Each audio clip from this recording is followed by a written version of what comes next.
আলোচিত অষ্টম শ্রেণীর ছাত্রী মারিয়ার হত্যাকাণ্ডের ব্যাপারে আমরা সকলে অবগত। তবে আমার কিছু প্রশ্ন এখানে থেকেই যায়। আলিফ আর মারিয়ার ভিতর যদি প্রথম থেকে সম্পর্ক থেকে থাকে এবং আপত্তিকর অবস্থার কারণে যদি তাদের টিসি দেওয়া হয়, তাহলে পরবর্তীতে আলিফ কেন মারিয়াকে খুন করতে যাবে? আলিফের কাছে মারিয়াকে খুন করার মতো কোনো মোটিভই নেই। হয়তো এটা মারিয়ার লাশই না। যদি এমন হয় তাহলে হয়তো সবথেকে বেশি খুশি আমিই হব। আর দ্বিতীয় কথা হচ্ছে, যদিও ধরে নাও ওটা মারিয়ারই লাশ, আর ওভাবেই তাকে মারা হয়েছে।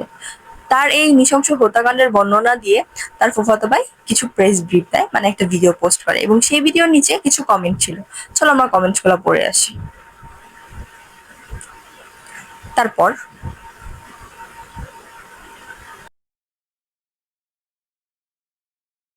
এবং এক ভাইয়া তো আবেগের বশে হুজুরদের উপরে সব দোষ দিয়ে দিয়েছে।